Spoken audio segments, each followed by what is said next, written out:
এপ্রিলের শেষ ভাগে বাংলাদেশের আকাশে দেখা যাবে এক অপূর্ব মহাজাগতিক দৃশ্য। উল্কাপাত, গ্রহদের অবস্থান পরিবর্তন এবং নক্ষত্রের বিন্যাস সব মিলিয়ে রাতের আকাশ যেন হয়ে উঠবে এক জীবন্ত প্রদর্শনী। এই সময়ের সবচেয়ে বড় আকর্ষণ হচ্ছে লাইরিড উল্কাপাত। প্রতি বছর এপ্রিলের এই সময় পৃথিবী অতিক্রম করে C1861G1 থ্যাচার ধূমকেতুর ফেলে যাওয়া ধূলিকণার মেঘ। সেই ধূলিকণা পৃথিবীর বায়ুমণ্ডলে প্রবেশ করে জ্বলে ওঠে আর আমরা দেখি উল্কাপাত।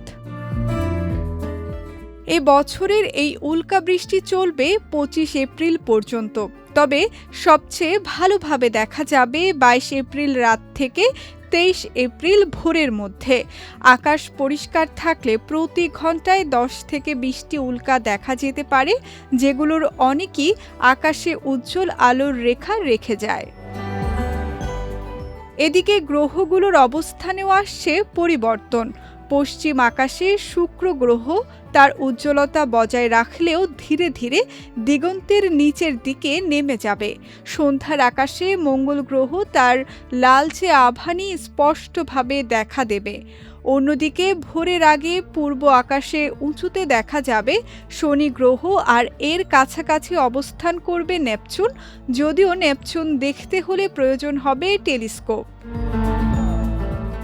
চাঁদও এই সময়ে তার ক্ষীয়মান দশায় প্রবেশ করবে। 21 এপ্রিলের দিকে চাঁদ অবস্থান করবে লাইরা নক্ষত্রপুঞ্জর কাছে, ফলে এর মৃদু আলো উল্কাপাত দেখার ক্ষেত্রে কিছুটা ব্যাঘাত ঘটাতে পারে। এপ্রিলের শেষ দিকে আকাশে নক্ষত্রপুঞ্জের বিন্যাসেও দেখা যায় পরিবর্তন। দক্ষিণ আকাশে দেখা যাবে কর্ভাস নক্ষত্রপুঞ্জ, যা ছোট হলেও বেশ স্পষ্ট। দক্ষিণ পূর্ব আকাশে উজ্জ্বলভাবে জ্বলজ্বল করবে স্পাইকা, যা কন্যা রাশির অংশ। আর উত্তর পূর্ব আকাশে সহজেই চোখে পড়বে কমলা আভাময় আর্কটারাস, যা আকাশের অন্যতম উজ্জ্বল নক্ষত্র এবং বসন্তের আকাশের গুরুত্বপূর্ণ নির্দেশক।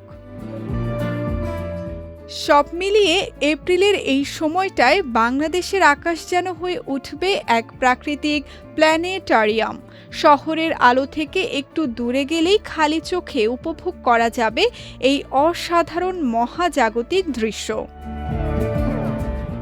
বিজয় টিভি নিউজ ডেস্ক।